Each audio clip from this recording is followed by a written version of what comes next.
elections in Eastern Africa. And specifically, we are looking at experiences from the past, and we will focus on what lessons we can draw from that experience for the future in Eastern Africa. So we're going to focus on Kenya, we're going to focus on Tanzania, we're going to focus on Uganda, and we will also mention Burundi and Ethiopia in this particular presentation. So if you have any comment to make, we will have a plenary session after my remarks, where you will be able to make your suggestions and your comments, if any, after I have made my remarks. So as I said before, my name is Ekai Nabenyo. Welcome to this session. So we live in the 21st century, where the world is an internet world. The world has been made a global village, and you can't even imagine a planet, the planet Earth today, without internet. Internet has revolutionized the manner in which we work, the manner in which we speak to each other across continents and across oceans. The world has become a global village, and internet, some have argued, has actually become a basic need in addition to food and water. The next basic need is, according to some scholars, is internet. You can imagine waking up in the morning and having no internet on your phone, on your laptop, your iPad. You can't work, you can't proceed to do anything. And I remember at some point, Google was down worldwide some months ago, and we were all stuck. We couldn't proceed with anything. So the world has become a global village. The Internet of Things is literally running the world. And these advancements in technology have caused what has been referred to as an internet revolution. So there is a massive intervention of the internet in our lives, more than we've had during the past generation. So since 2004, when Web 2.0 was discovered and launched, the internet has become part of electioneering globally. So all elections in the world, you always have an aspect of connectivity and internet being an aspect of the election, whether it is relaying the results to the tallying center, whether it is the opposition trying to monitor, the results streaming in from across the country. Internet has become part of elections in this world, and all of us who are, who are tech savvy know the story of Cambridge Analytica. Mining data from Facebook and using it to, manipulate elections in Africa and all that. So internet has become part of the electioneering period globally. And when Barack Obama was elected the US president, I remember he made a lot of use of social media to run his campaign. So with that in mind, with that technology and the Internet of Things and the internet revolution taking over the world, with that in mind, so what exactly does it mean to shut down the internet? So what does an internet shutdown mean? So an internet shutdown includes manipulation of the internet, ranging from throttling of internet speed. So somebody trying to manipulate the internet speed. So whether it is your laptop or iPad or your phone, if it initially loads 3 times faster, now somebody manipulates it to load maybe at a lesser speed. Blocking of specific websites. There are some websites in the case of an internet shutdown which are specifically blocked for that particular website and for maybe a particular audience. And sometimes particular content in websites like Facebook or Twitter is sometimes blocked from the access of users. And it also includes banning internet access altogether. So zero access, no internet access. That is an internet shutdown. And it's also important to note that there are varying degrees of internet shutdowns, as we've experienced.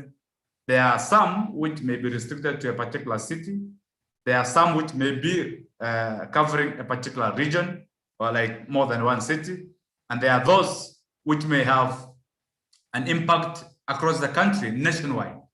And sometimes some stakeholders have talked about the internet blackout. So a blackout is a complete cut off to either access or use of internet, so you can't access at all, whether you are using any other method to maneuver, you cannot access at all, an internet blackout.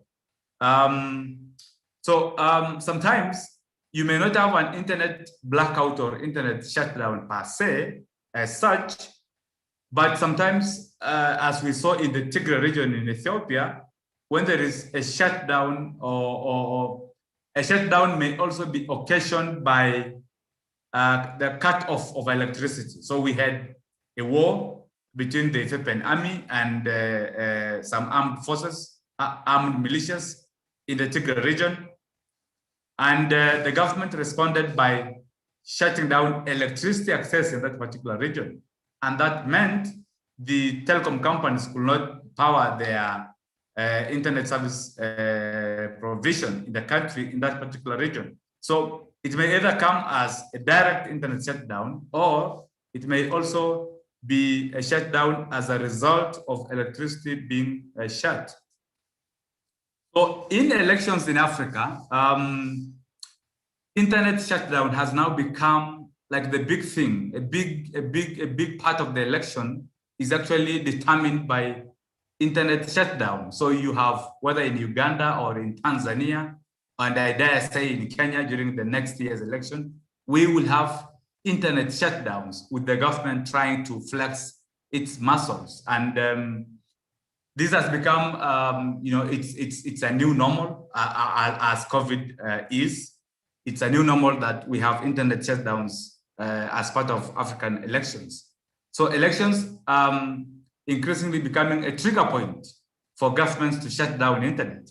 And that has been, witnessed in Sub-Saharan Africa region, and specifically in the Eastern African region, where we have, we've had elections and wars and exams and all that.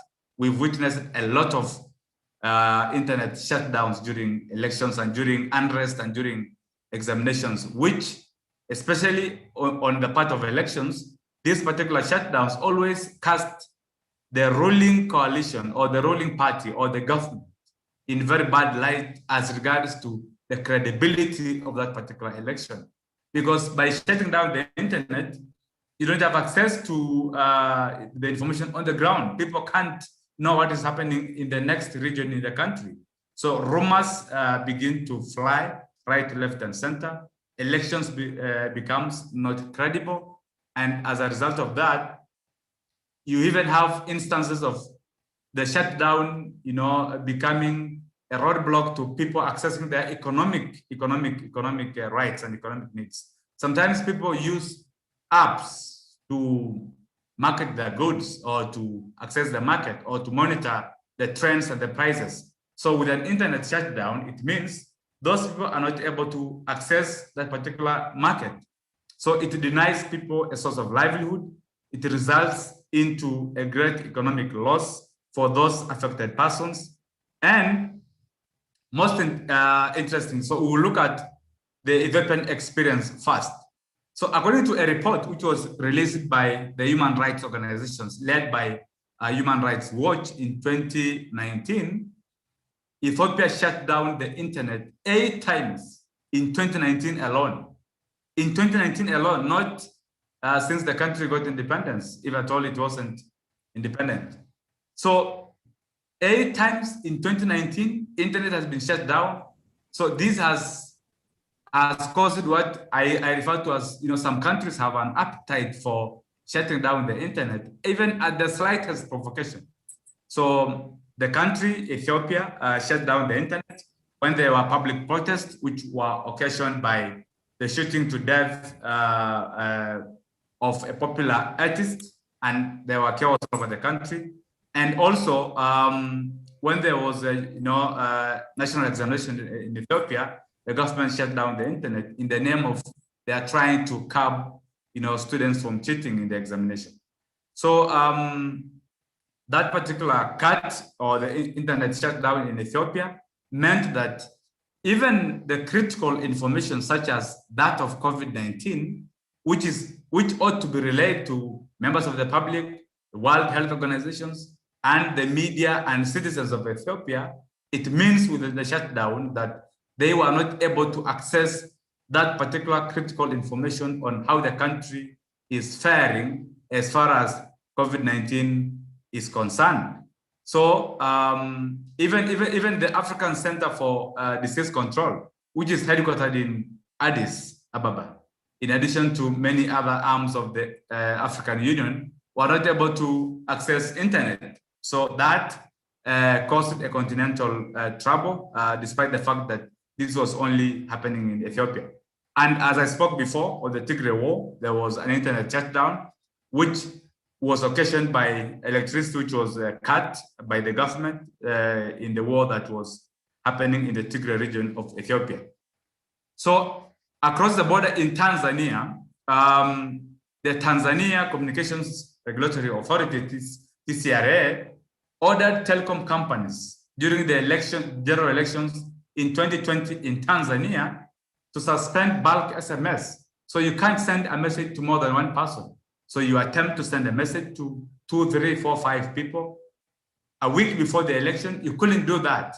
And the service providers, the Vodacom and Halotel and Tigo and many others were ordered to ban or to suspend the sending of bulk SMS, because the government actually feared that by sending bulk SMSs, maybe persons will, or citizens will, spread messages that are anti-government or try to promote opposition politicians and all that, including conference calls, bulk voice communications. You couldn't make a conference call in Tanzania 1 week before election. And most importantly, you couldn't send a text message with the word Chadema. Chadema is Chama cha Demokrasia na Maendeleo, I think. Chadema is a political party, one of the biggest in Tanzania. So you couldn't send a text message with those words in the message. You couldn't also send a text message with the words Lissu.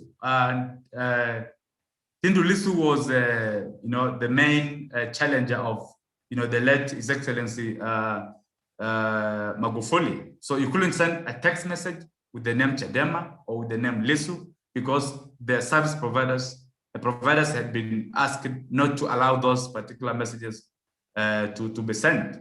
And popular messaging app, WhatsApp and Twitter was specifically targeted, because these were the old traffic was going to WhatsApp and Twitter, and therefore to target that, the government said that WhatsApp and Twitter were going to be specifically targeted in this particular shutdown. So you will either have WhatsApp loading slowly or Twitter not being able to send messages and all that. And as a result, now citizens, with the aid of organizations like Paradigm Initiative, and we did this actually, they tried to maneuver this shutdown by relying on VPNs, so virtual private networks, to try to send messages and access information and be online.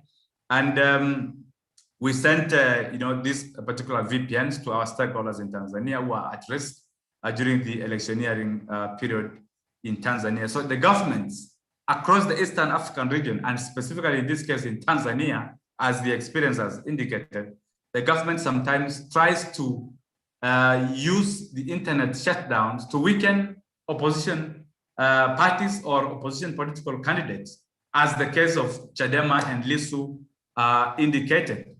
Across the border in Uganda, there was a letter which was sent by the Uganda Communications Commission asking all telecom companies in Uganda to have an immediate internet shutdown.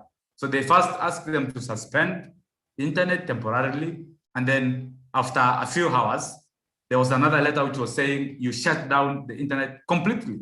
And there was no reason for this. So they were trying to allege that the authority or the commission was relying on Section 5.1 and Section 56 of the Uganda Communications Act of 2013. And these laws are always they are always a scapegoat. The government always uses these laws to across the Eastern African region. They always use these particular laws to suppress dissent, to try to contain the opposition from rallying supporters to vote the government out, and that has been a big trouble, especially in Uganda. And this particular letter meant that MTN, Airtel, and many other telecom companies in Uganda actually complied with this particular order by the Uganda Communications Commission on the 13th of January 2021. And keep in mind that the election of Uganda happened on the 14th of January 2021. So a day prior to the elections, on the eve of the elections, MTN, Airtel, and many others were forced to actually comply with the order from the commission. So no consultations, no public participation, no comments, no dissent, no nothing. The government just communicates, and within a few hours, the country is on a blackout. Now, interestingly, and I was watching this from across the border in Kenya, Uganda was on a total internet shutdown on election day. And even their own media, even the Ugandan media itself, had no idea what was happening in the country, because people could not tweet, could not send messages on WhatsApp, could not access YouTube, could not record anything. The government was, fully in control, and the internet was shut down, and there was a blackout. I remember there was a Kenyan journalist who was, reporting for a Kenyan media station, and the only way in which he could access or call the studio back in Nairobi is through a phone call. I mean, there was no joining. We are now joining, blah, blah, blah, blah, live in Kampala, blah. No. There was zero. So you could only make a phone call. So this interferes with the independence of the voting process, because with an internet shutdown, we have no idea what is happening in the next city or in the next town. So the voting process and the malpractices, which are almost the order of the day in the East African elections, go unrecorded. So people are not able to send, not able to record. The security officers confiscate phones. So on election day in Uganda, and this is the reality, the citizens of Uganda had no idea what was happening in their own country. So they had to rely on the Kenyan media, on the Tanzanian media, or international media, or radio stations, which is really, really sad, because this was occasioned by an internet shutdown in their own country. Across the border in Burundi, which is one of the countries that had elections in 2020. So in Burundi, on election day, WhatsApp, Facebook, Instagram, Yahoo Mail, and many other social media platforms were all inaccessible. So you couldn't send a WhatsApp message, you can't post on a group, you can't send an email via Yahoo. You can't, because there was an internet shutdown in the country during the electioneering period.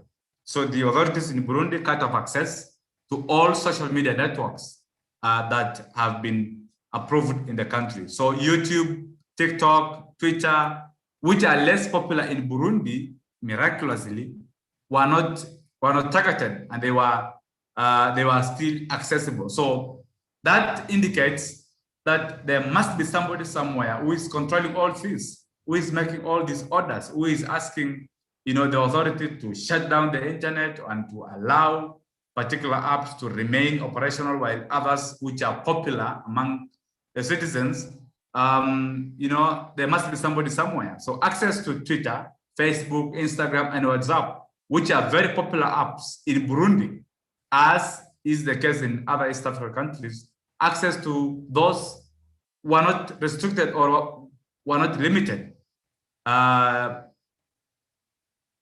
Were restricted and limited by the authorities, as opposed to YouTube and TikTok and Twitter, which are less popular. YouTube as well and Google were on and off intermittently restricted by the government, and that was during the electioneering period. So what exactly happens in an internet shutdown? So you've had an internet shutdown. whether on election day or during electioneering period. So what exactly happens? What does it mean to have an internet shutdown in a country like Burundi, Uganda, Ethiopia, Kenya, or Tanzania? So statistics indicate that across sub-Saharan Africa in 2019, internet shutdowns resulted into a loss of 2.2 billion US dollars. That is a lot of money, and that is as a result of internet shutdown. So, the inconveniences brought about by not being able to send your, your farm produce to the market. You can't be able to contact your customer on your favorite app. You can't be able to post things on OLX or GG or any other Jumia or any other online platform. That resulted in a loss of revenue worth 2.2 billion United States dollars in 2019 alone in sub-Saharan Africa. That is huge. So during an internet shutdown, because you can't be able to log online, you can't log in, you can't go online, you can't access anything, access to information is limited. And access to information in most East African countries is actually a right that is guaranteed under the country's constitution or the Access to Information Act, as the case is with Kenya. So with an internet shutdown, it means access to information by the citizens is limited by that particular shutdown. Accountability and transparency. As indicated in the Ugandan experience during the election, transparency and accountability and the credibility of that particular election was not guaranteed because citizens had no idea what was happening in Uganda, what was happening in Jinja, in Kampala, in all those towns, because you only get restricted to your village and you can only access information by way of word of mouth from your neighbor. You have no idea what's happening in the country.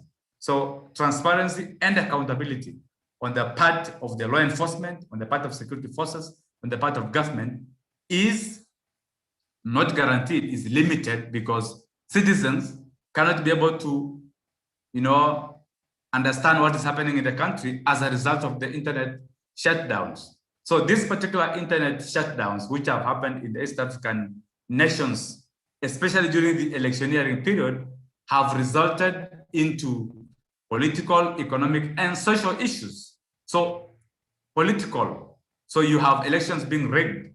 You have, people sneaking into power because they couldn't allow, their opponents to compete against them on a level playing field.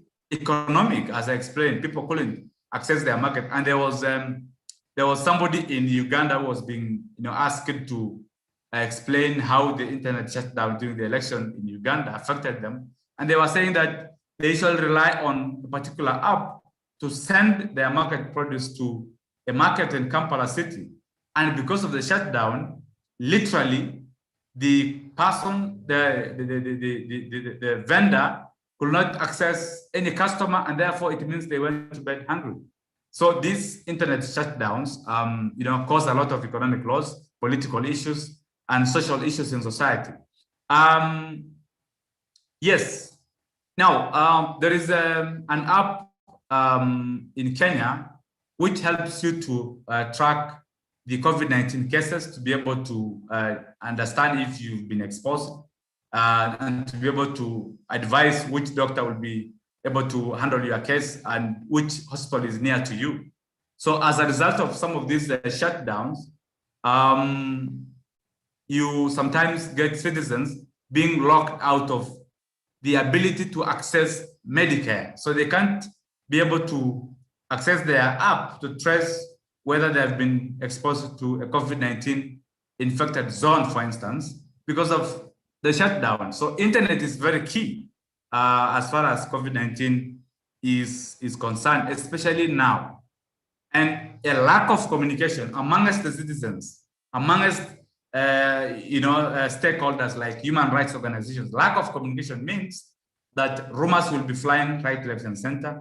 Disinformation and misinformation will be the order of the day. And in some places, these rumors will even cause unrest because people have no idea what the government is planning because they can't access news. They can't be able to access the internet. They can't know what's happening in the next village, in the next town, or next door because of that particular internet. So as a result, people have to go out to the nearby town, maybe on foot or on a bicycle, to inquire what's happening and to come back and relay that information back to their locality, which is both archaic and really regrettable, especially in the 21st century of the Internet of Things, where the world has become a global village, as we discussed in the beginning. Somebody has coined the term information chaos. So internet shutdowns cause what some have called information chaos. So you have misinformation, you have fake news, you have rumors and all that as a result of shutdown, because people cannot be able to fact check or to verify whether the information that they have been fed is actually correct, because the internet is shut down. During elections in Tanzania, there was a massive failure of the biometric voter identification kits as a result of the internet blockade. So you had the biometric voter kits being spread all over the country, being used to relay results. And as a result of the internet shutdown, because those devices rely on the internet, rely on access to network, they were not able to relay results as a result of that. And therefore, that means the government could choose to do what it wanted to do. If it means rigging elections and forging papers and stuffing ballots, it could proceed because the biometric system has failed because of the internet blockade. So this causes a lot of anxiety on the part of the competing political parties or political persons. And that has been a thread that cuts across all elections almost in the African continent, and in this particular case, specifically in the East African region. So what are the lessons that we've learned so far for the future based on the Tanzanian, Ethiopian, Ugandan, and Kenyan experience and Burundian experience that we have shared? So our experience as a Paradigm Initiative indicates that not everybody, not even the digital rights stakeholders, understand the use of VPNs. So there is a huge task on our shoulders as stakeholders and as organizations and partners to train citizens across Africa, across the Eastern African region, to train citizens on how they can be able to resort to the use of VPNs in case of an internet shutdown or an internet blackout or the throttling of internet by authorities. So there is need to do that and to be able to supply these VPNs to these organizations during election times in the continent. And I experienced this during the elections in Tanzania, where we supplied VPNs to our stakeholders there. And some were sending information back and saying they have no idea how to use it and they don't understand VPN. So there is a need to train people on this, because it is almost the only sure way through which persons can maneuver and access internet during an internet shutdown. There was a proposal made by the African Network Information Center, which proposed that countries like Burundi, Kenya, Tanzania, Uganda, Ethiopia, in the Eastern African region, in this case, which have an appetite for internet shutdowns, as I have called it. There was a proposal that the African Network Information Center was making that, if it is possible, we could restrict IP addresses and numbers for a year or two for some of these countries, which frequently or with an appetite and at the slightest provocation always impose shutdown. So that may be a punitive intervention, which may scare away these governments from imposing shutdowns, because they know their IP addresses and numbers will be restricted by the relevant continental stakeholders. So that is a proposal which can be a lesson for the future. It can be discussed by policymakers. Name and shame.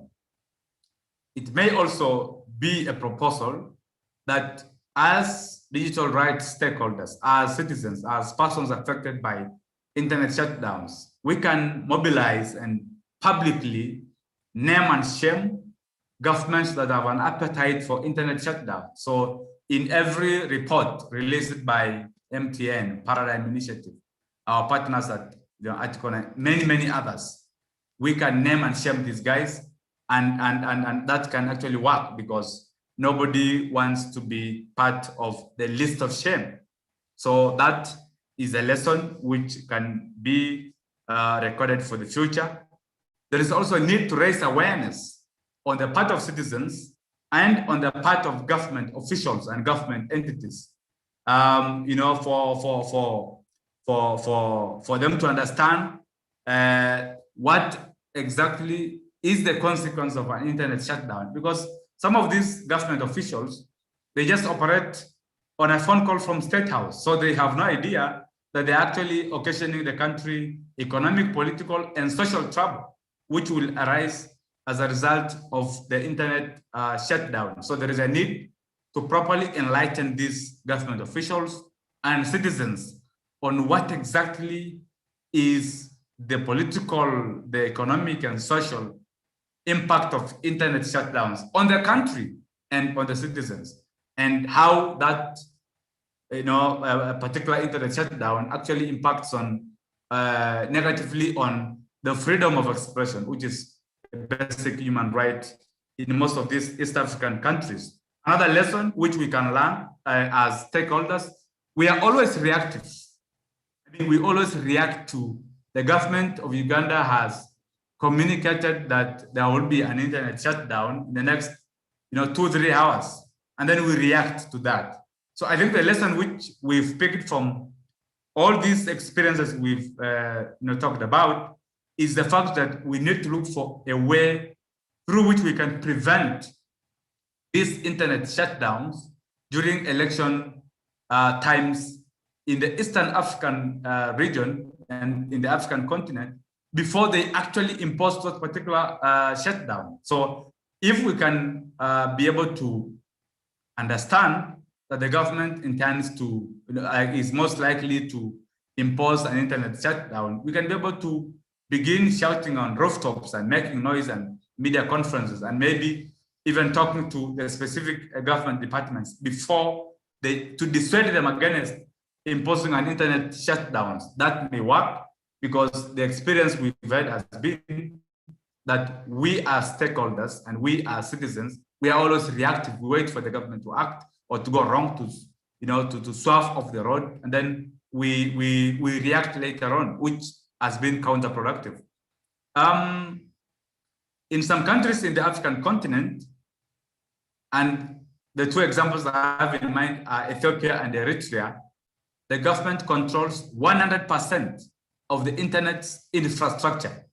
And I even know of a bid by Safaricom Limited of Kenya to try to venture into the Ethiopian market. And it's been very difficult because the government controls 100% of the infrastructure. And there was a development yesterday that Safaricom has partnered with 3 other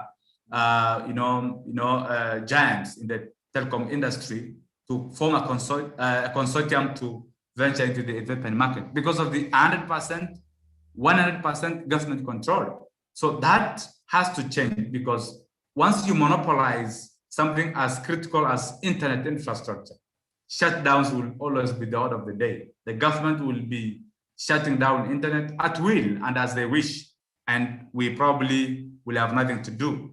In some of these countries, like Ethiopia and Eritrea, the government also runs the only state-owned provider of the internet, which gives them direct access to ISP operations. So once the government is in control, they control who accesses and they can choose who shouldn't or who won't access.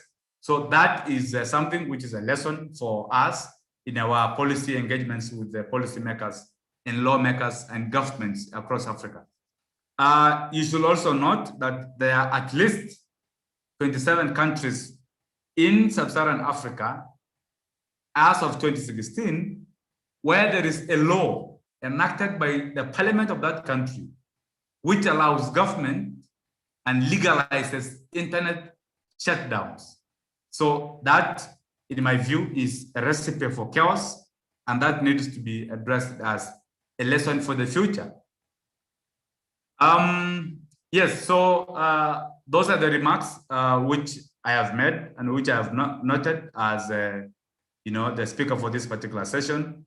And now we are now going to proceed to a plenary discussion where the members of this of this particular session who have joined from the Eastern African region and who may wish to make comments or disagreements or make a presentation or something like that, you can now be able to make your contributions during this plenary discussion, and also to let you know that this was supposed to be a physical event in Nairobi. We had even actually paid for the venue, but the plan is that we will have this particular discussion continue even after the brief session. We will have the physical event in Nairobi to continue these particular discussions. So I will stop my screen sharing, and I will invite members, participants, and panelists to make their remarks and comments, if any. Thanks a lot.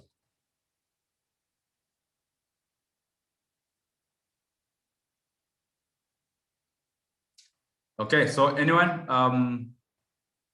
any panelist, you can be able to raise your hand, and I can be able to allow you to make your comments.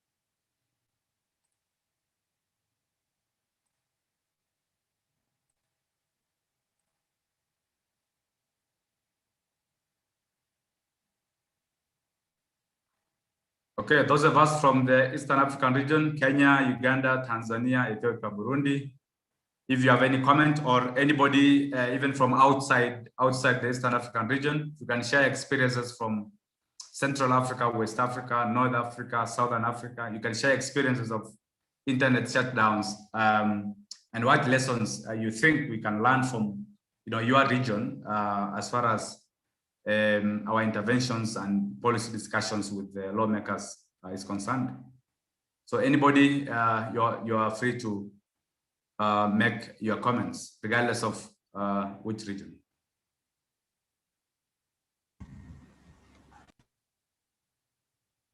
Yes, yes, Howie Rapido, yes. Yes, how are you, Kai? I'm good, Howie. I'm good, doing well. How are you? I've followed the discussion, and it's quite intensive. I like the analysis and the way you have given the analysis. The only question I'm asking is about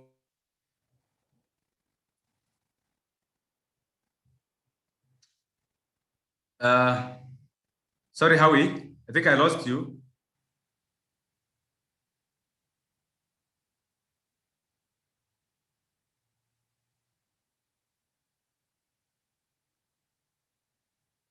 Okay. Yeah, so I think we've lost Howie. I hope he comes back because I think he wanted to make a comment. Now, thanks, Adija.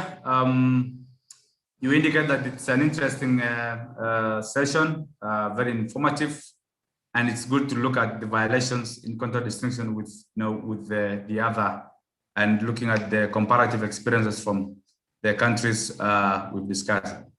So anybody else who wants to make any comment, you're most welcome. You can raise your hand as we wait for Howie.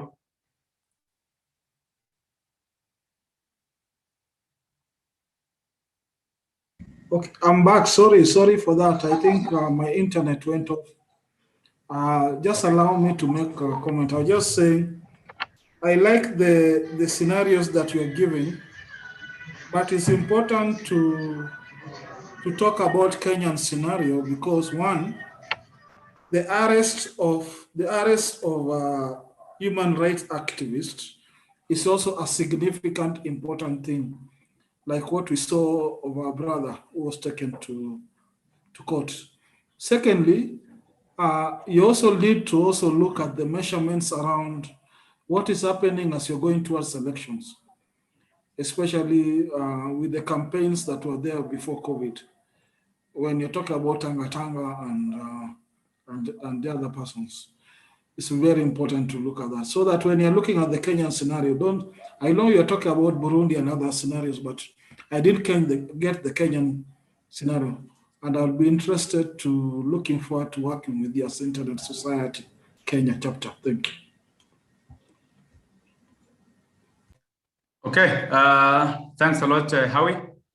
Yes, I deliberately focused on Tanzania because they had an election recently, and there was a massive internet shutdown from which we can draw lessons.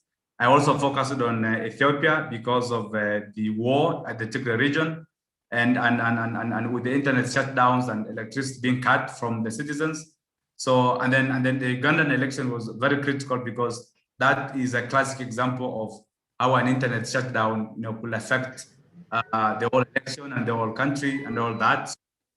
Burundi, the same. So I picked those which have had recent elections for us to draw lessons from. So for Kenya, as you correctly point out, Howie, it is important to know that Kenya will be heading to the polls next year, and we expect almost with the prophetic power of the Jewish prophets that there will be internet shutdowns. There will be a tussle between Tanga Tanga, Keleweke, and many other political coalitions which will come there. So we expect this, and that is why it's important to draw lessons from these other countries which have had elections in the recent past, because we now know that elections and internet shutdowns are almost becoming twins. So that's a very good observation, Mr. Howie. Thanks a lot for that.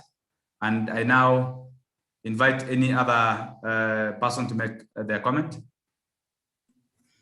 If I may, okay. Sorry, I'm a bit. Yes, please proceed. Yes. Thank you so much. Definitely a good learning curve, especially for me being in Zambia, and the fact that we are going towards an election in less than 3 months' time. So we have never really experienced an internet shutdown, save for an alleged internet shutdown or network disruption that affected about 3 provinces. That was in 2016. But going into the next election, we have about 3 cyber bills that were recently enacted into law. So that's the Data Protection, Cybersecurity Act, as well as the Electronic Commerce and Transactions Act. All these were passed in one parliamentary sitting in a space of about 1 month. So already there was a lot of talk around, what's with the rush. But also you find that when you look at these acts, they have overly vague and broad provisions. Also, they provide for excessive powers for, like the minister and certain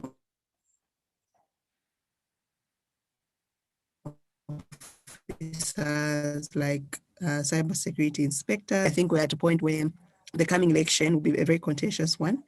And there's also that projection that these bills may have been crafted in such a way that they can then facilitate for an internet shutdown during that crucial time, should anything go wrong, or should people also be posting election results, which we also foresee that is going to be criminalized.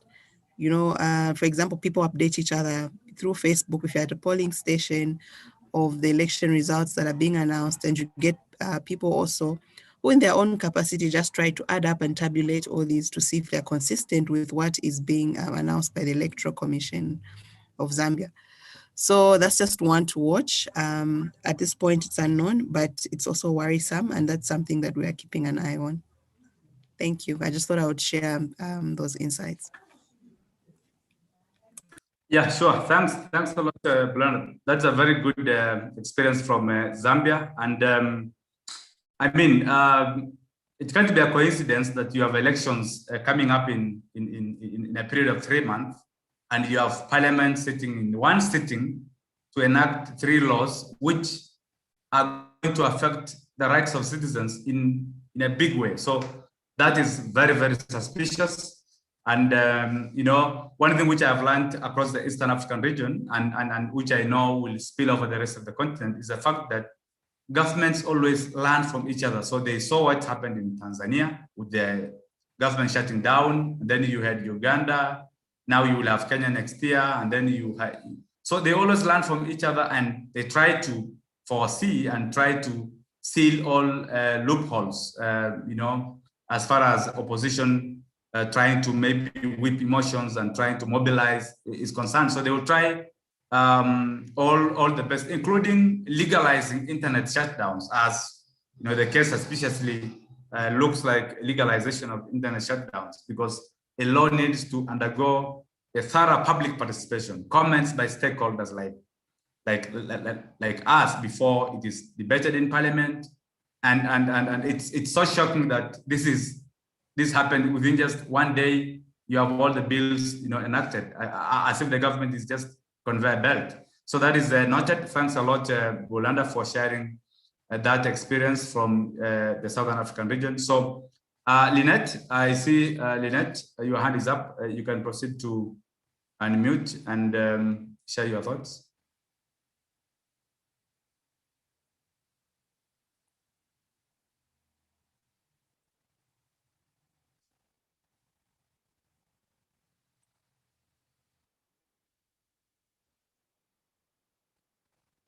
Okay.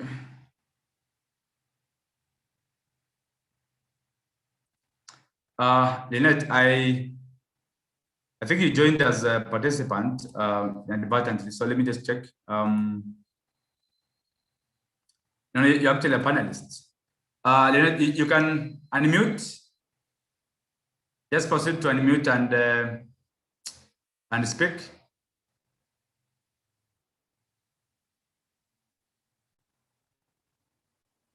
Hello, hi Lynette. I see your hand is up. You can proceed to unmute and speak.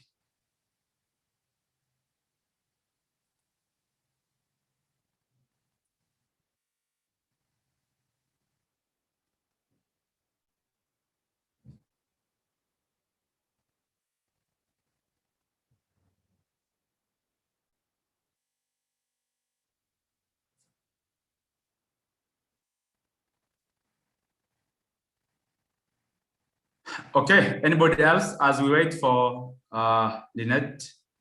Anybody else who wishes to make comments?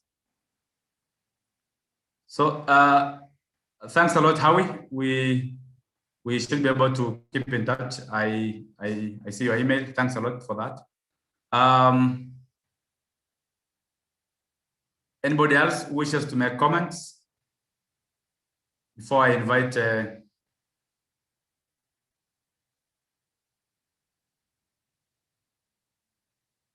Lynette, are you able to unmute? Yes, thanks, Akai. I was having internet trouble, so I was trying to reconnect.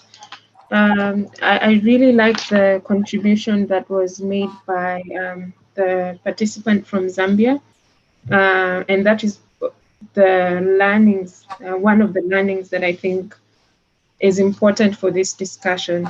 When you look at the tenets of the legislative process, when making laws, we expect that the legislature would have in mind that the laws should not be what is suitable for the government in power at that moment.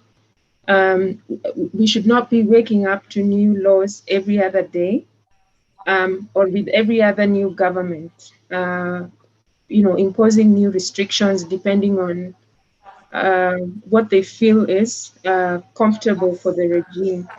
So my contribution is basically that we should look at a standard of legislation when we're looking at whether it's a cyber crimes acts that touch on data and digital rights, data protection act, all of these should be used as a tool to promote constitutionalism, not as a way to make the regime comfortable with, having arbitrary powers to cause internet shutdowns, make directives. I think you mentioned that in Ethiopia and Eritrea, they have the government controlling the ISPs, which I think is a situation that is concerning, because depending on the mood of the government, they could allow, freedom of speech or otherwise. Thanks, Akai. Thanks a lot, Lynette, for those very wonderful remarks. Yeah, so any other contribution from the participants? And just to mention that Lynette was actually my classmate in law school at the University of Nairobi. So thanks a lot, Lynette. Good to reconnect again here.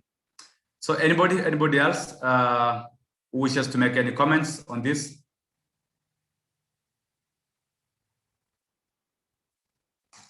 Or anybody who disagrees with anything we've discussed so far? You're free to, it's a free world. You're free to make your comments, disagree and dissent and all that. So please just raise your hand and mute your mic and speak your mind. Or if there is somebody from a country which has never experienced an internet shutdown, and maybe this is sounding like a movie or fiction to them, you can also raise up your hand and bring your surprise to us.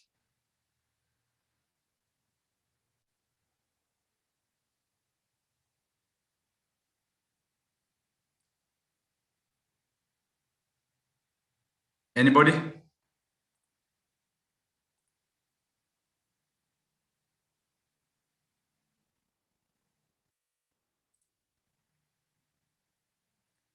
Okay, so as I wait for people to make up their mind on whether they want to contribute or they want to keep silent.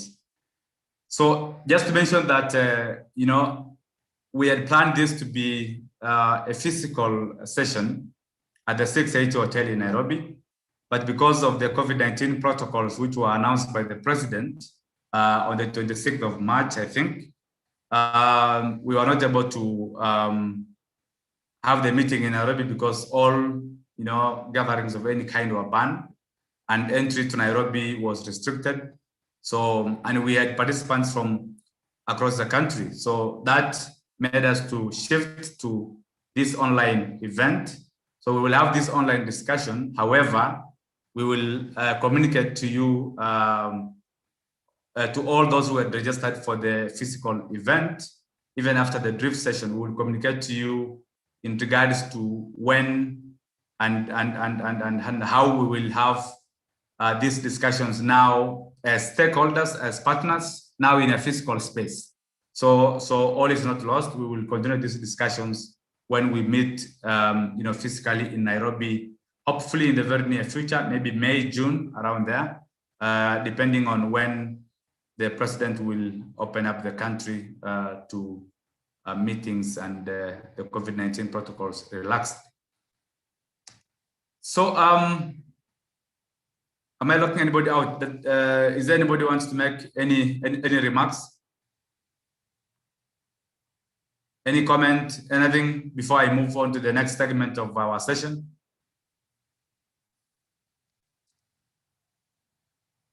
Okay, if you allow me, just I needed to get a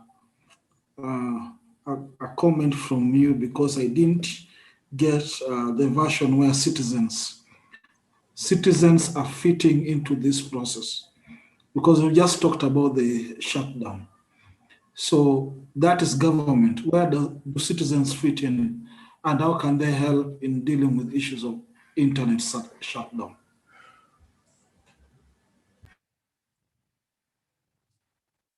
Yes, very important question. So first of all, in every country in the world, an active citizenry is very key to democracy. So your job as a private citizen is to, make noise and challenge government and try to point out human rights violations, on digital rights in your country. So, for instance, and this is something which I've been telling my friends in Tanzania, that you cannot expect the country to change and for you to have, changes all of a sudden, and the government going slow on the human rights violations it's been committing, times without number, if you don't make noise as citizens. So an active citizenry is very key, is a very key stakeholder in the fight against human rights violations by governments. Once you have an active citizenry, like I believe we have in Kenya, look at the case of Mutemi wa Kiyama. The guy was arrested because of, allegedly making some graphic designs which portrayed the president as somebody who is taking loans every now and then and all that. He was arrested, and we had Martha Karua, we had very senior lawyers in the country, human rights organizations, including ours at Paradigm Initiative, following up and trying to provide legal services to this particular private citizen who was courageous enough to make noise. You just need to make noise and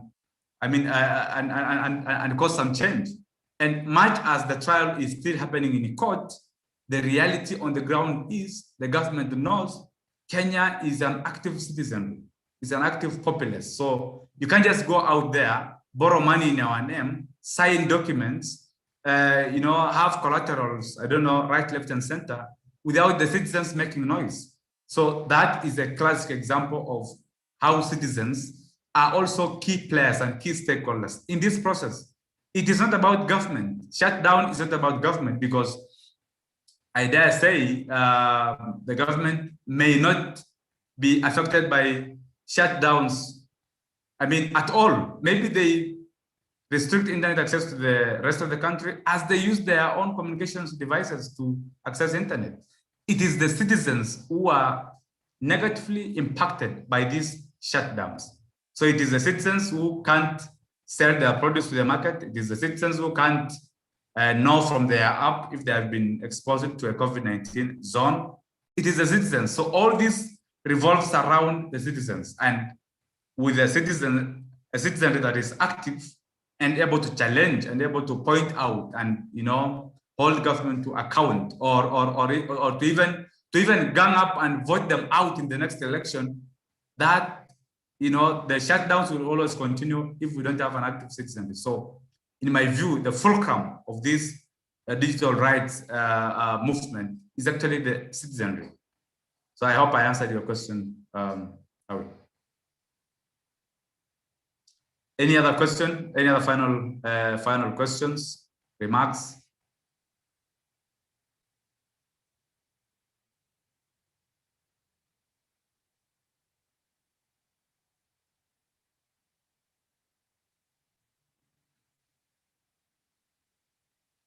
Okay, so it's now 3 p.m. Enough of this. So I will invite GS to speak about IATA and to launch IATA officially. So GS Benga Sasani is our executive director at Paradigm Initiative, and over to you, GS. All right, thanks, Kai. And I hope that my internet behaves properly. I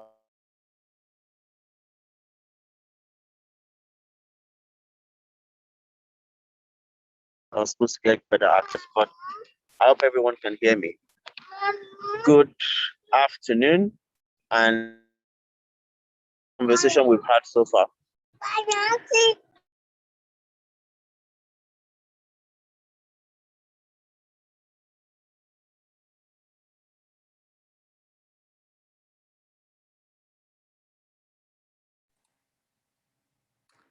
Hello, GS. I think your internet, as predicted by you, has actually misbehaved.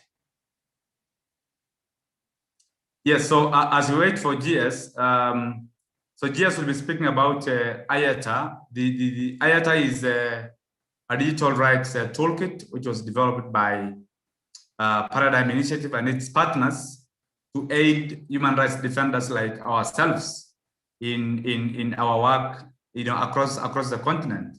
So the document lists very, very important,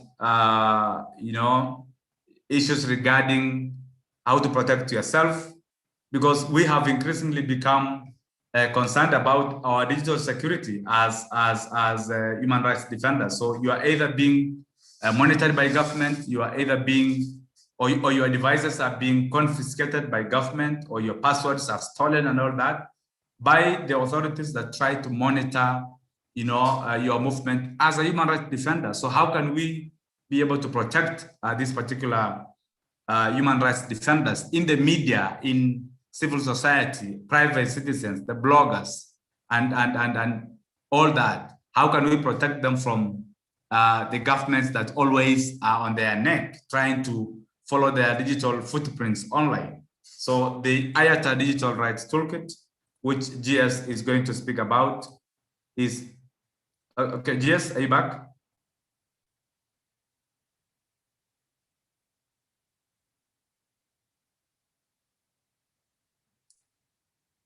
Hello, GS.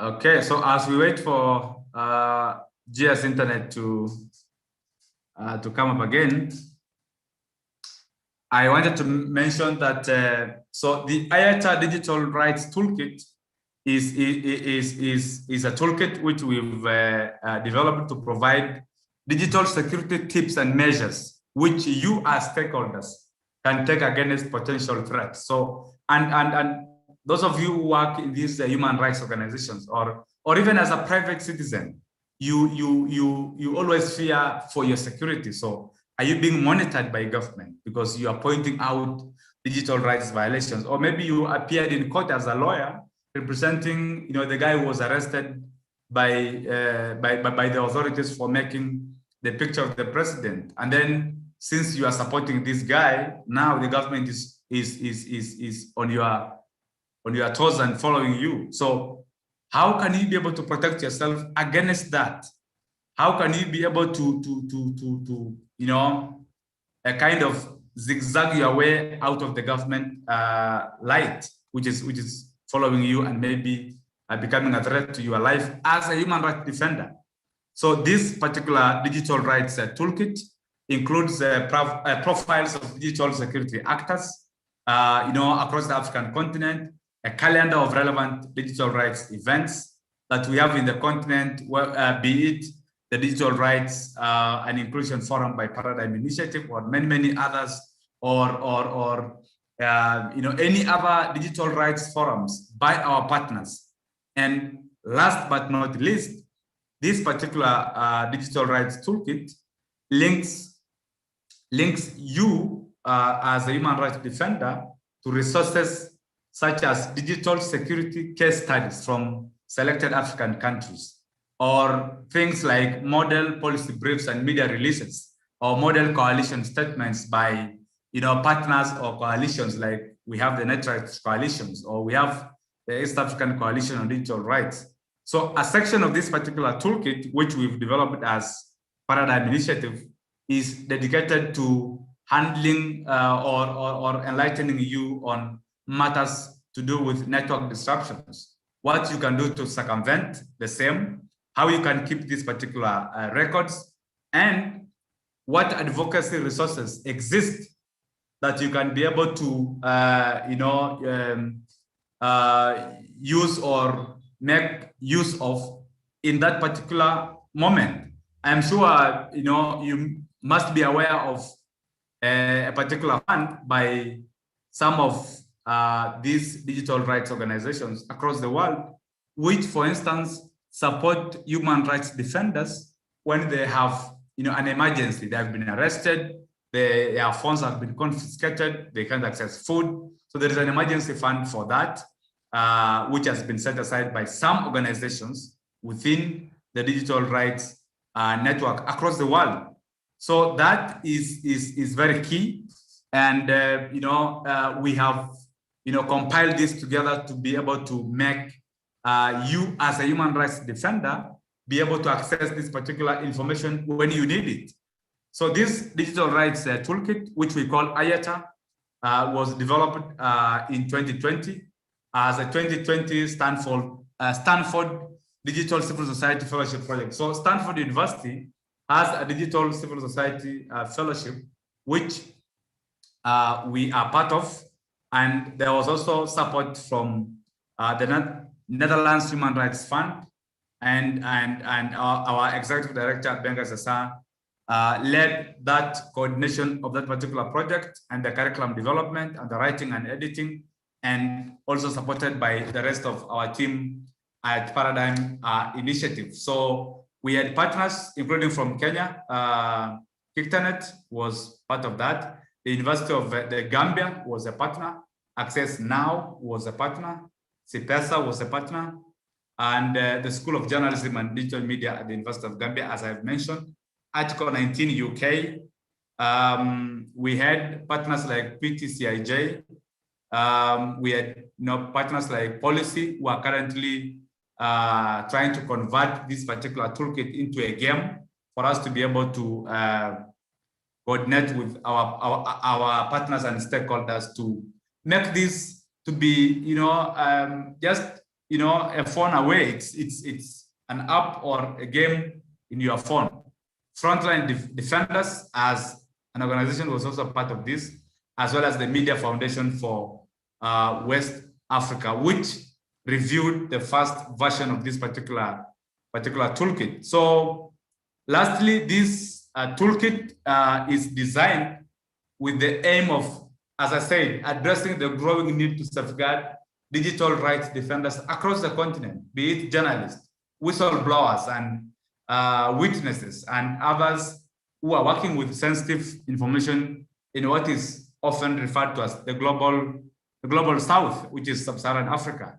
So PIN, our organization Paradigm Initiative, is dedicated to making this toolkit user-friendly and to make sure that it remains a living resource by making newer versions and improving this particular toolkit and making it available to our partners across the continent.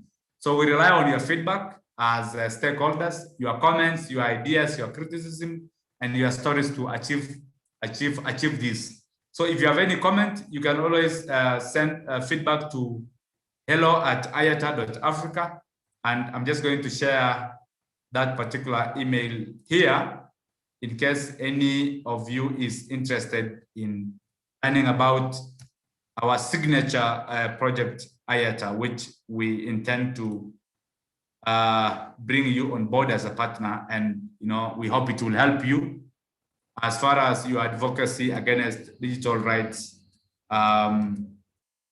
violations in the African continent are concerned. So hello@iata, I'm typing the email now.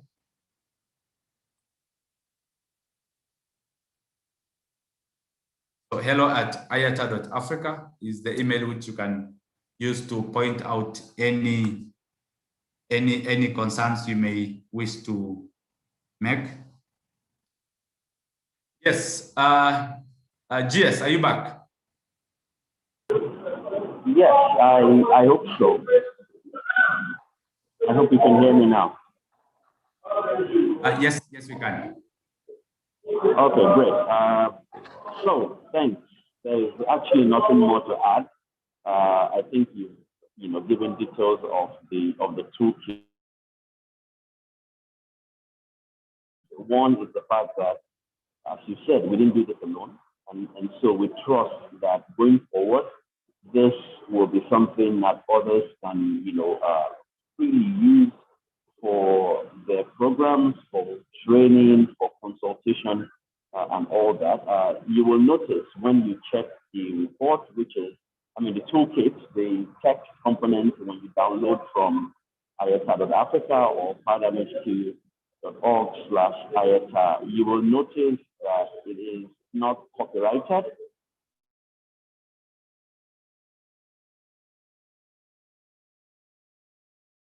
That is so that it's a text that you can use in your work, that you can share with colleagues, and that you can of course also make available to others to use.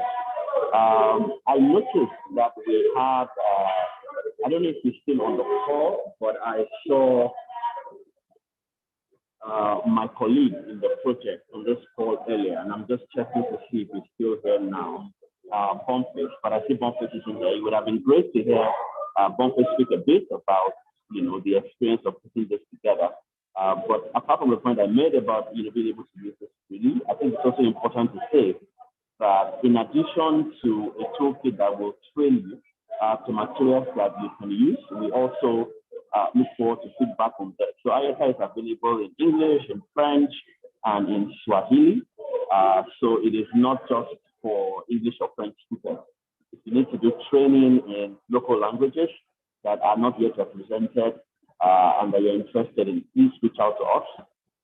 Toolkit is already available on our website. And like as I mentioned earlier, this was done as part of a Stanford Fellowship. And then we got some support from the Netherlands Human Rights Fund Project. So tomorrow evening, this toolkit will be used as a course material for computer science students and others who have, who have interest at Stanford University. So we are glad to be able to provide something that is even useful within academic environment. But I think that the biggest success from this will be if our partners in civil society to use. Tomorrow evening, the discussion will be a bit more academic because these students are based in, they're based in Stanford, so they are not exactly, digitalized actors on the African continent. But for you who are, we definitely look forward to working with you on this. And it's my pleasure on behalf of the entire Product Initiative team, our partners at Stanford, PAC, the Digital Civil Society program, and the Netherlands Human Rights Fund. It's my pleasure to present this for public use and of course for sharing. Thank you everyone, and we look forward to your feedback on your use of the toolkit. By the way, just to say that there are some multimedia resources that are also available along with the text, with the PDF version you can download. There's a digital security or digital hygiene game that you can play on the website. And we're actually also working in partnership with Policy in Uganda for another game. And the basic idea of gamification is not just to lower the learning curve, but to also make sure that we do not, speak jargon amongst ourselves, all the time, but to connect the lessons of the toolkit to our various experiences. So please feel free, go ahead, play the game, use the materials. Let us know if there is any interest in any other particular language.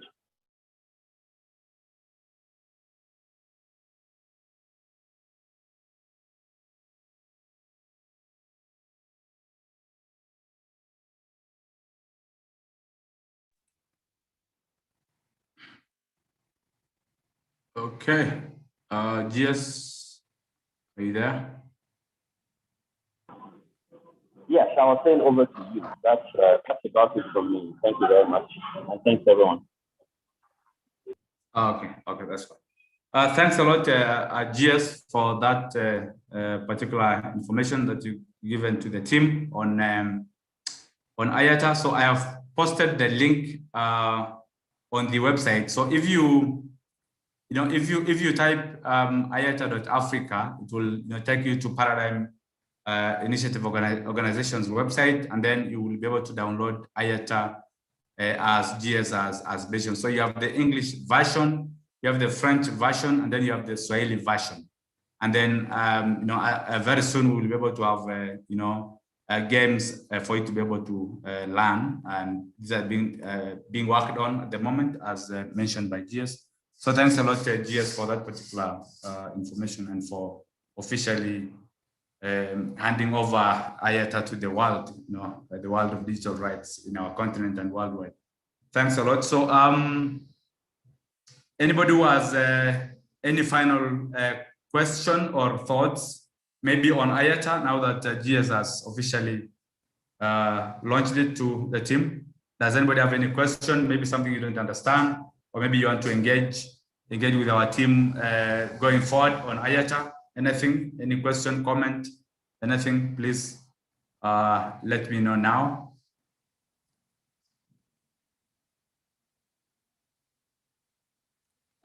Room for partnership.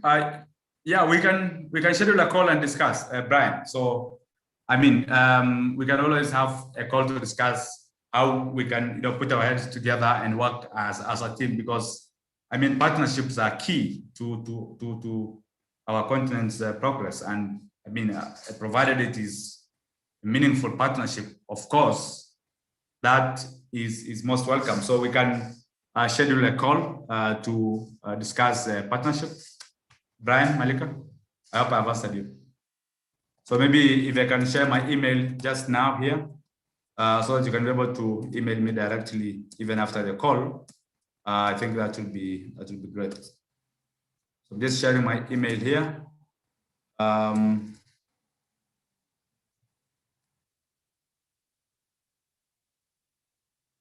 Okay, so my email is right there. Yes. Any other question? Thanks, Brian.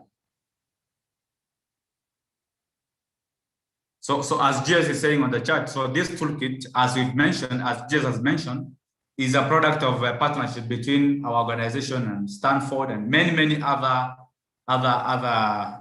organizations and stakeholders. So partnership is something we definitely look forward to having with most of you guys. Thanks a lot.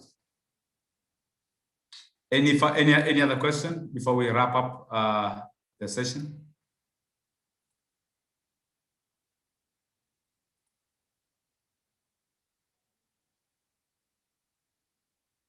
Okay, so thanks a lot. Okay, somebody's asking, I can't see the name, I don't know why. So what punishment should be meted on ISPs for internet outages and throttling? They are unaccomplished on this internet shutdown crime. So I disagree. I disagree with that, thought, and maybe, I partly agree. First of all, the environment in which these internet service providers operate is a very political environment. So you either toe the line, you either dance to the tune of the government of the day, or your license is not going to be renewed. So, for instance, in the case of Uganda, with the government ordering Airtel and MTN and others to be able to shut down the internet and have no citizen access internet, I dare say if they were to fail to comply with that particular directive, I am 100% sure that their license will be revoked and they will be chased out of the Ugandan market. And these are business people. These are not charity organizations. These are business people, and they really want to, try to dance to the tune of the government of the day and shut the internet as ordered, just to stay politically correct. Otherwise, they will be targets of their license being revoked, or being the renewal being refused, or something like that, which is more injurious to their business more than a compliance on that particular order, which is only limited to election day. So before we talk about the punishment that should be meted on these ISPs, I think it's also important to understand the fluidity of the situation and the seriousness of the political environment and in which they operate before we condemn them. Otherwise, it will be a case of being in between a rock and a hard place. So you shut down the internet against your wishes and you please government, or you try to please the citizens and try to refuse shutting down the internet and have your license revoked. So I think that is the short answer I will give to to that particular question on what punishment we should be meting on ISPs, and are they even accomplices in the first place? I will only consider ISPs to be accomplices if, for instance, they participate in some unorthodox methods of leaking out the client's data or the customer's data to government, or trying to share their exact location or any other information that's supposed to be protected. So that may be the only part when I can consider them as a kind to be an accomplice to the crime of shutting down the internet. Otherwise, if they are acting on an order from above, a letter from the State House and from the Communications Authority or Commission, I don't think we should be able to blame them. Yes, anybody wants to add on that?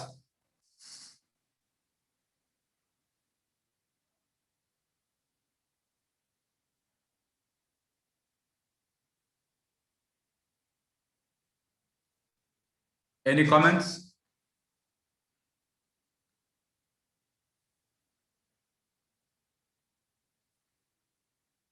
Okay.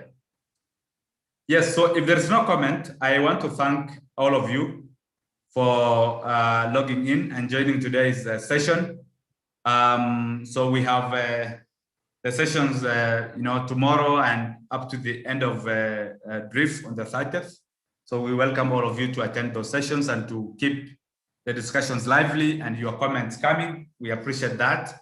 And we hope that you enjoyed these sessions that we've had since we began Drift. So thanks a lot for coming. And to those joining us from Nairobi, Kenya, or any other town in Kenya, I will follow up on email later on when we will have the next physical event to take these discussions to a physical space and continue the discussions there. So I look forward to meeting all of you at Hotel 680 very soon in Nairobi, and looking forward to very interesting discussions and probably lessons from all of you. So thanks a lot, and see you at the next event of Drift tomorrow, actually. Thank you. Thank you, everyone. Thanks, Jess. Thanks, Jess. I'm sorry for the intermittent network connection. We had you clearly. Thank you. Thank you. Thanks a lot.